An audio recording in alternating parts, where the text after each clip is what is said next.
বিসমিল্লাহির রহমানির রহিম। আজকে এই নির্বাচনী জনসভা সম্মানিত সভাপতি, উপস্থিত মঞ্চে উপস্থিত ধানের শীষের প্রার্থীগণ, নেতৃবৃন্দ, উপস্থিত জুলাই যোদ্ধা, জুলাই পরিবারের সদস্যবৃন্দ, যোদ্ধাদের, উপস্থিত বিরামপুরবাসী ভাই ও বোনেরা, দিনাজপুরের বিভিন্ন উপজেলা থেকে আগত মুরব্বীবর্গ ভাই ও বোনেরা, আসসালামু আলাইকুম। আসসালামু আলাইকুম। কেমন আছেন আপনারা?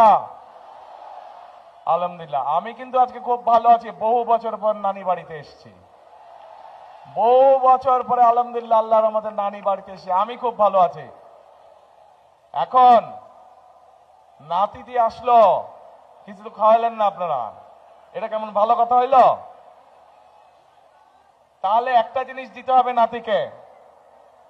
নাতি যে আসছে, নাতিকে কিছু দিতে হবে না? কি দিবে নানি বাড়ির লোক? হ্যাঁ, ভোট দেবেন। কিসে ভোট দেবেন? ধানের শীষে।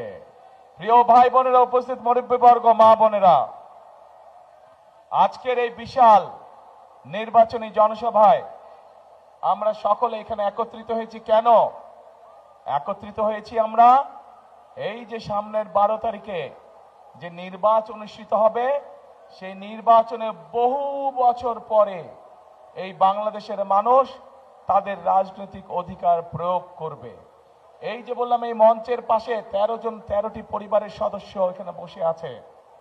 এই মানুষগুলোর স্বজনরা এই অধিকার অর্জনের জন্য, বাংলাদেশের মানুষের অধিকার অর্জনের জন্য নিজের জীবন উৎসর্গ করেছিল। গত 16 বছরে আমাদের বহু নেতাকর্মী অত্যাচার নির্যাতনের শিকার হয়েছিল বাংলাদেশের মানুষের এই রাজনৈতিক অধিকার অর্জনের জন্য। আজ আমাদের সামনে এই আল্লাহর রহমতে এই সুযোগ এসেছে। আজ আল্লাহর রহমতে আমাদের সামনে এই সুযোগ এসেছে। আজকে আমরা এই এলাকার যত মানুষ আছে, সে মুসলমান হোক, হিন্দু হোক, আদিবাসী হোক, খ্রিস্টান হোক, বৌদ্ধ হোক, সকলে মিলে আজকে 12 তারিখে আমরা এই আগামী 12 তারিখে আমরা আমাদের রাজনৈতিক অধিকার প্রয়োগ করব। এখন প্রিয় ভাই বোনেরা, এই যে রাজনৈতিক অধিকার প্রয়োগ করব, শুধু ভোট দিলেই হবে না। এই নির্বাচন হতে হবে। আমাদের আরেকটি লক্ষ্য বা উদ্দেশ্য আছে এই নির্বাচনের। কি সেটি হলো দেশ পুনর্গঠনের নির্বাচন। বিগত 16-17 বছর ধরে এই এলাকা সহ, দিনাজপুর এলাকা সহ, সমগ্র উত্তরাঞ্চল সহ সমগ্র বাংলাদেশের মানুষকে তাদের অধিকার থেকে বঞ্চিত করা হয়েছিল। তাদেরকে তাদের ন্যায্য অধিকার থেকে বঞ্চিত করা হয়েছিল। সমগ্র বাংলাদেশে বঞ্চিত করা হয়েছিল। তরুণ সমাজ, যুবক সমাজের নারীদের অধিকার থেকে নারীদেরকে বঞ্চিত করা হয়েছিল। তরুণ সমাজ, যুবক সমাজের সদস্য, তাদের কর্মসংস্থানের ব্যবস্থা ঠিক মতন করা হয়নি। এলাকার ঠিক মতন উন্নয়ন করা হয় নাই। মিল ফ্যাক্টরি স্থাপন করা হয় নাই। বাংলাদেশের ভবিষ্যৎ সন্তান যারা, তাদের শিক্ষার ব্যবস্থা ঠিকভাবে করা হয় নাই। এলাকার রাস্তাঘাটে ঠিকভাবে পুনর্নির্মাণ করা হয় নাই, মেরামত করা হয় নাই। হাসপাতালগুলোতে ঠিক মতন ডাক্তারের ব্যবস্থা করা হয় নাই। স্কুল কলেজগুলোতে ঠিক মতন শিক্ষকদের ব্যবস্থা করা হয় নাই। প্রিয় ভাই বোনেরা, এই অবস্থার পরিবর্তন করতে হবে। আপনারা কি এই অবস্থার পরিবর্তন করতে চান? তাহলে প্রিয় ভাই বোনেরা, আমরা অতীতে দেখেছি ধানের শীষ যতবার দেশ পরিচালনার দায়িত্বে ছিল, ধানের শীষ চেষ্টা করেছে যে এলাকার উন্নয়ন করতে, স্কুল কলেজ, রাস্তাঘাট, মসজিদ, মাদ্রাসা নির্মাণের চেষ্টা করেছে। ধানের শীষ চেষ্টা করেছে কিভাবে নারীদের শিক্ষার ব্যবস্থা করা যায়। ধানের শীষ চেষ্টা করেছে কিভাবে বেকারদের কর্মসংস্থানের ব্যবস্থা করা যায়। প্রিয় ভাই বোনেরা, এই দিনাজপুর অঞ্চলকে সমগ্র বাংলাদেশ জানে কৃষি প্রধান দেশ হিসাবে, কৃষি প্রধান এলাকা হিসাবে, তাই তো নাকি? এখন এই কৃষি প্রধান যে অঞ্চল, কৃষি প্রধান যে এই এলাকায় আমরা চাই কৃষির সাথে সম্পর্কিত শিল্প গড়ে তুলতে ধীরে ধীরে, যাতে করে কৃষির সাথে, যেমন এই এলাকার লিচু বিখ্যাত, বাংলাদেশ বিখ্যাত, জগৎ বিখ্যাত এলাকার লিচু, কিন্তু এই লিচুকে প্রক্রিয়াজাতকরণের মাধ্যমে আমরা বিদেশে রপ্তানি করতে পারবো, কিন্তু সেইটা এখনো করা সম্ভব হয়নি। কিন্তু 12 তারিখের নির্বাচনে ইনশাল্লাহ বিএনপি জয়যুক্ত হলে, ধানের শীষ জয়যুক্ত হলে আমরা চাই এই দিনাজপুরের লিচুকে আমরা যাতে বিদেশে পাঠাতে পারি, হিমাগারে ঠিকভাবে রাখতে পারি, সেই পদক্ষেপ আমরা নিতে চাই। প্রিয় ভাই বোনেরা, এই এলাকার কাঠারিভোগ চাল জগৎ বিখ্যাত, এই এলাকার কাঠারিভোগ চাল, এই চালকে আমরা পৃথিবীর আনাচে কানাচে রফতানির মাধ্যমে পৌঁছে দিতে চাই। আপনারা কি চান? ইনশাল্লাহ আমরা সেই কারখানা এখানে তৈরি করতে চাই। লিচুর জন্য আমরা লিচু যাতে প্রক্রিয়াজাতকরণের মাধ্যমে সারা পৃথিবীতে পৌঁছে দেওয়া যায়, সেটির কারখানা আমরা এখানে তৈরি করতে চাই। প্রিয় ভাই বোনেরা, এই এলাকায় শুধু রফতানিমুখী বা শিল্প স্থাপন করলেই হবে না। আমাদের এলাকায়, এই এলাকায় বহু তরুণ যুবক আছে, যুবক আছে, যুব সমাজের সদস্য আছে, তাদের শিক্ষার আলো আছে, কিন্তু তাদের কর্মসংস্থান নেই। আমরা চাই এই এলাকায় বিভিন্ন রকম ভোকেশনাল এবং ট্রেনিং ইনস্টিটিউট তৈরি করতে, যার মাধ্যমে এই এলাকার ছেলে মেয়েদেরকে আমরা বিভিন্ন বিষয়ে ট্রেনিং দিতে চাই। বিদেশি ভাষা শিক্ষা দিতে চাই আমরা, যার মাধ্যমে তারা দেশেই হোক বিদেশেই হোক কর্মসংস্থান করতে পারে, নিজেদের কর্মের ব্যবস্থা করতে পারে। কি ভাই, এটি কি করব আমরা? এই ভোকেশনাল ট্রেনিং ইনস্টিটিউট করব? আচ্ছা, যদি করতে বলতে হবে তো ভাই কি করব? আমি তো বলছি করব, আপনাদের যদি বলেন চাই, তখন ইনশাল্লাহ আমরা করব। চাই ইনশাল্লাহ। এখন প্রিয় ভাই বোনেরা, শুধু তাই নয়, এই যে মঞ্চের চারিদিকে হাজার হাজার মা বোনেরা আছেন, মঞ্চের ডানে বামে হাজার হাজার মা বোনেরা আছেন, এই মা বোনদের শিক্ষার জন্য এই এলাকার সন্তান খালেদা জিয়া, উনি যখন দেশ পরিচালনার দায়িত্বে ছিলেন, তখন সারা দেশে মেয়েদের শিক্ষার ব্যবস্থা ফ্রি করে দিয়ে গেছিলেন ইন্টারমিডিয়েট পর্যন্ত। আমরা চাই আগামী বিএনপি সরকার এই মা বোনদেরকে, যেই মা বোনদেরকে খালেদা জিয়া শিক্ষার আলো পৌঁছে দিয়ে গেছেন, সেই মা বোনদের সহ খেটে খাওয়া যত নারী আছে, যত গৃহিণী আছে, সবার কাছে আমরা ফ্যামিলি কার্ড পৌঁছে দিতে চাই।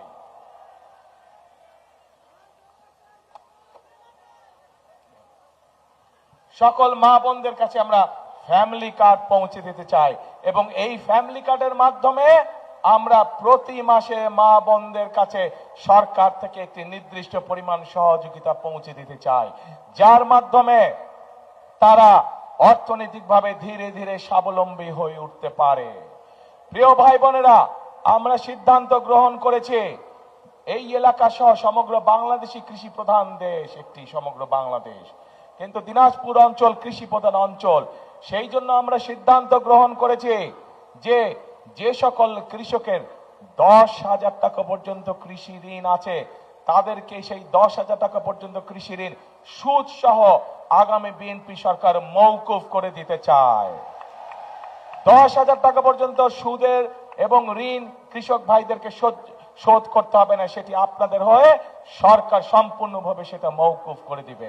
শুধু তাই নয় প্রিয় ভাই বোনেরা, এই অঞ্চলের বহু মানুষ বিভিন্ন রেজিস্টার্ড এনজিওর কাছ থেকে ক্ষুদ্র ক্ষুদ্র ঋণ গ্রহণ করেছে নিজের জীবনযাপন সংসার চালানোর জন্য, করেছেন না? এই ক্ষুদ্র ঋণও আমরা সরকারের পক্ষ থেকে শোধ করে দিতে চাই। এই ক্ষুদ্র ঋণের বোঝা আমরা চাই না আমাদের এলাকার মানুষ বহন করুক। প্রিয় ভাই বোনেরা, মা বোনদের হাতে যেরকম আমরা ফ্যামিলি কার্ড পৌঁছে দিতে চাই, ঠিক একইভাবে কৃষক ভাইদের হাতে আমরা কৃষি কার্ড পৌঁছে দিতে চাই, যেই কৃষি কার্ডের মাধ্যমে কৃষক ভাইরা তাদের ঋণ পেতে সুবিধা হবে, যেই কৃষক কার্ডের মাধ্যমে আমরা কৃষক ভাইদের কাছে তাদের যে পরিমাণ জমি সেইটি হিসাব করে আমরা তাদের কাছে তাদের প্রয়োজনীয় বীজ, সার, কীটনাশক পৌঁছে দিতে চাই, যাতে করে তাদেরকে অন্যের পেছনে পেছনে ঘুরতে না হয়। সরাসরি সরকারের পক্ষ থেকে সরাসরি কৃষক ভাইদের কাছে তাদের সহযোগিতা পৌঁছে যাবে, যার ফলে ধীরে ধীরে কৃষক ভাইদের অর্থনৈতিক মেরুদণ্ড মজবুত হবে ইনশাআল্লাহ। প্রিয় ভাই বোনেরা, আমরা চাই এই এলাকা সহ সমগ্র বাংলাদেশে এক শ্রেণীর মানুষ আছে যারা জীবন থেকে মৃত্যু পর্যন্ত আমাদের সঙ্গে থাকেন, জীবনের বাঁকে বাঁকে বিভিন্ন বিপদে আপদে আমাদেরকে পরামর্শ দিয়ে থাকেন। কারা তারা? তারা হচ্ছেন আমাদের মসজিদ মক্তবের খতিব সাহেবরা, ইমাম সাহেবরা, মুয়াজ্জিম সাহেবরা সহ অন্য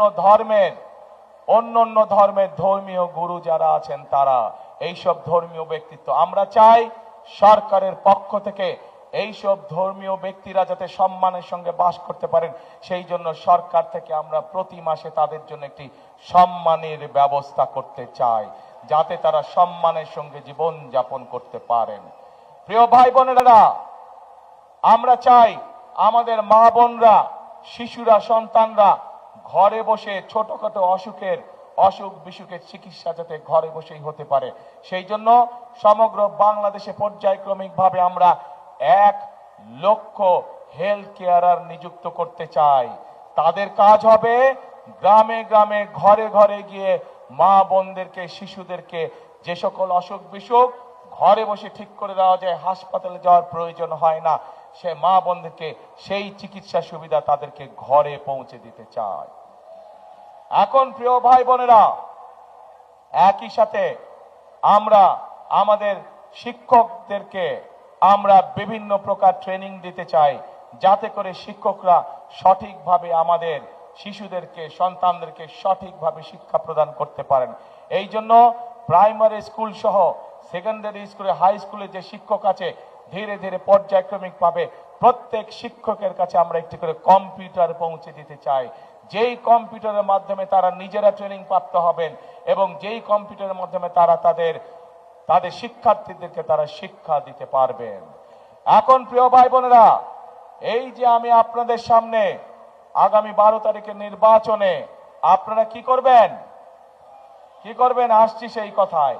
এই যে আমি 12 তারিখে নির্বাচনের আগে, 12 তারিখে আমরা যদি নির্বাচিত হই ইনশাআল্লাহ আপনাদের দোয়ায়, আল্লাহর রহমতে, তাহলে আমরা কিভাবে দেশের মানুষের জন্য কাজ করব, কিভাবে দেশ পরিচালনা করব, কিভাবে মানুষের ভাগ্যের পরিবর্তন করতে চাই, তার সংক্ষিপ্ত পরিকল্পনা আপনাদের সামনে তুলে ধরেছি। সবাই কি পরিকল্পনাগুলো কম বেশি শুনেছেন? কি ভাইরা শুনেছেন? আচ্ছা, এখন প্রিয় ভাই বোনেরা, পরিকল্পনা তো আরো আছে। এই এলাকার মানুষের আরেকটি বিরাট চাহিদা আছে, বিশেষ করে এই পুরা গ্রেটার দিনাজপুর, রংপুর সহ, সেটি হচ্ছে তিস্তা ব্যারেজ।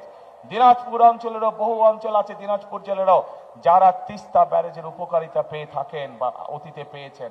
আমরা এই তিস্তা ব্যারেজ মহাপরিকল্পনা আবার চালু করতে চাই, যার ফলে এই তিস্তা ব্যারেজ যদি ইনশাল্লাহ চালু হয়, তাহলে এই উত্তরাঞ্চলের মানুষের পানির কষ্ট লাঘব হবে। এখন প্রিয় ভাই বোনেরা, এই সংক্ষেপে এই হচ্ছে আমাদের বিএনপি ধানের শীষের পরিকল্পনা। আগামী দিন আমরা কিভাবে দেশকে পরিচালনা করব।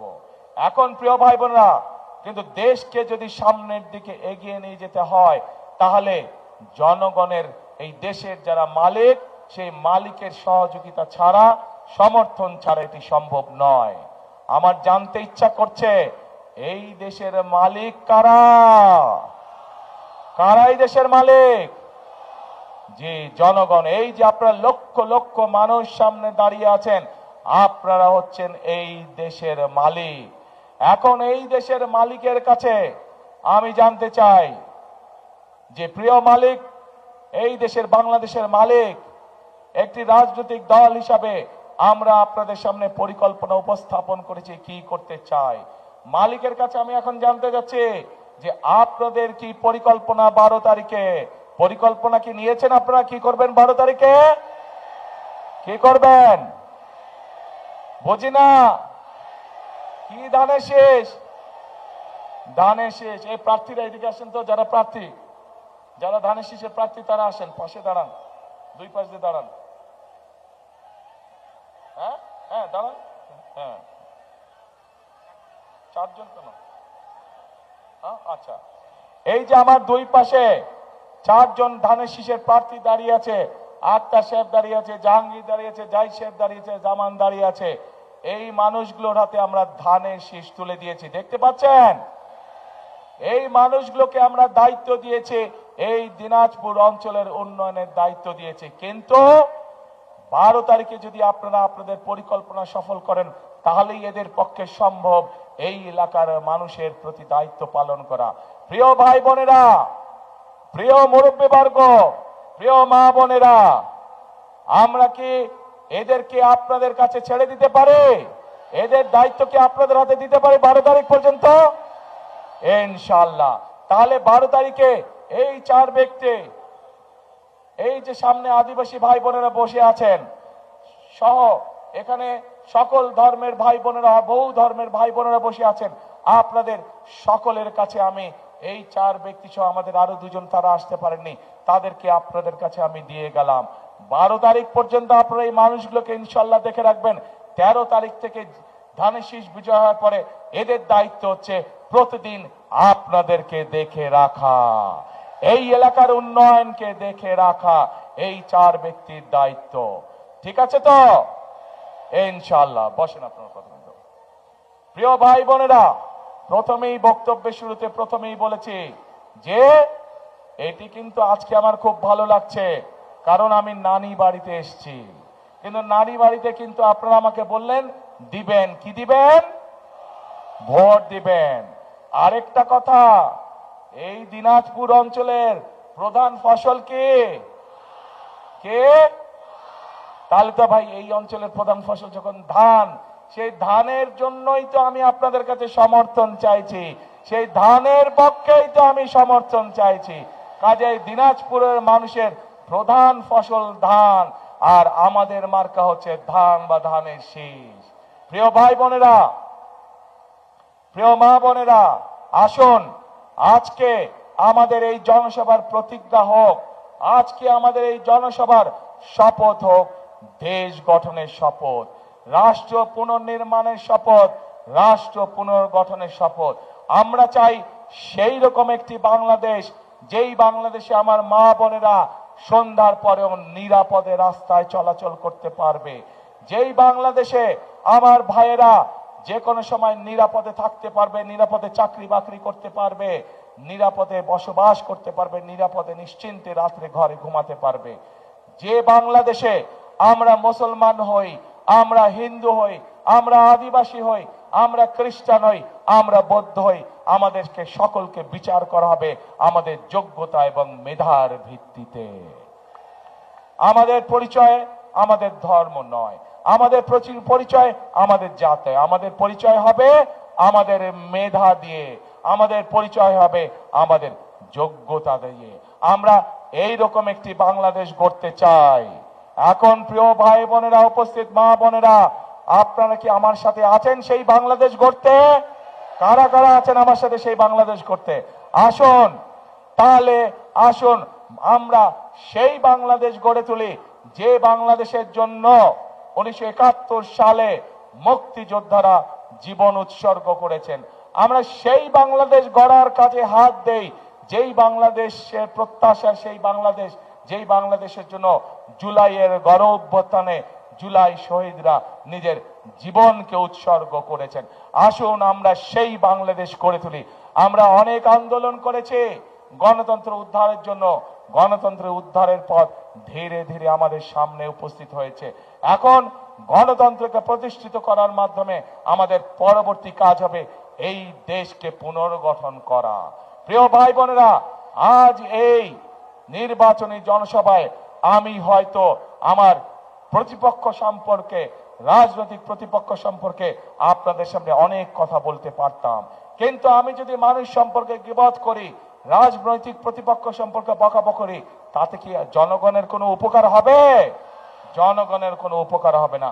জনগণের উপকার তখনই হবে যখন একটি রাজনৈতিক দল হিসাবে আমরা জনগণের জন্য এবং দেশের জন্য সঠিক পরিকল্পনা গ্রহণ করতে পারবো। জনগণের জন্য তখনই ভালো হবে, দেশের জন্য যখনই ভালো হবে, যখন আমরা জনগণের সমর্থন নিয়ে, জনগণের সহযোগিতা নিয়ে, জনগণের ভোট নিয়ে আমরা দেশ গঠনের কাজে হাত দিব, তখনই জনগণের ভাগ্যের পরিবর্তন হবে। কাজে প্রিয় ভাই বোনেরা, আমাদের ভাগ্যের পরিবর্তন আমাদেরই হাতে।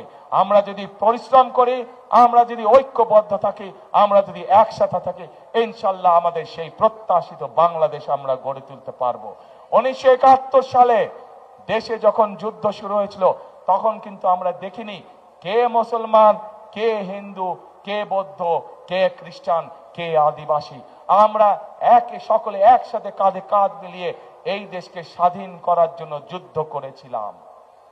ঠিক একইভাবে জুলাইয়ের গণ অভ্যুত্থানে আমরা দেখিনি কে আদিবাসী, কে হিন্দু, কে মুসলমান, কে বৌদ্ধ, কে খ্রিস্টান। আমরা সকলে কাঁধে কাঁধ মিলিয়ে রাজপথে নেমে এসেছিলাম এবং স্বৈরাচারকে এই দেশ থেকে বিতাড়িত করেছিলাম। প্রিয় ভাই বোনেরা, আজ বাংলাদেশ জাতীয়তাবাদী দল বিএনপির পক্ষ থেকে পরিষ্কারভাবে আমি একটি কথা বলতে চাই, আমরা সকল ধর্মের মানুষকে সাথে নিয়ে শান্তিতে বসবাস করতে চাই এই বাংলাদেশে।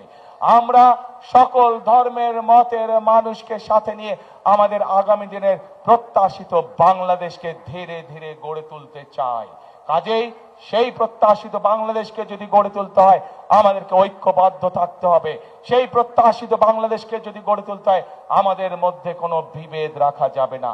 সেই প্রত্যাশিত বাংলাদেশকে যদি গড়ে তুলতে হয় আমাদেরকে দেশের বিরুদ্ধে, জনগণের অধিকার প্রতিষ্ঠার বিরুদ্ধে যারা ষড়যন্ত্র করছে তাদের বিরুদ্ধে আমাদেরকে সতর্ক এবং সজাগ থাকতে হবে। প্রিয় ভাই বোনেরা, আজ সময় এসেছে আমাদেরকে ঐক্যবদ্ধ হতে হবে, আমাদেরকে আমাদের প্রত্যাশিত বাংলাদেশ গড়তে হবে, আমাদেরকে পরিশ্রম করতে হবে। পৃথিবীর অন্য যে সকল উন্নত দেশ আছে তারা যদি পরিশ্রম করে তাদের দেশকে গড়ে তুলতে পারে তাহলে আমরা কেন বাংলাদেশের মানুষ আমাদের দেশকে গড়ে তুলতে পারবো না? সেই জন্যই আমি একটি কথা বলি, কথাটি আপনারা ভাই বোনেরা সকলেই শুনেছেন। আমি আপনাদের সকলকে অনুরোধ করব, আসুন এটাই হোক আমাদের প্রতিজ্ঞা, এটাই হোক আমাদের শপথ। কি সেটা? করব কাজ। কে ভাই করব কাজ? গর্ব দেশ। সবার আগে হইল না। নানি বাড়ির মানুষজনের গলার জোর কমে গেছে, নানি বাড়ির মানুষজনের গলার জোর কমে গেছে, দুর্বল হয়ে গেছে। জোরে বলতে হবে, করব কাজ সবার আগে।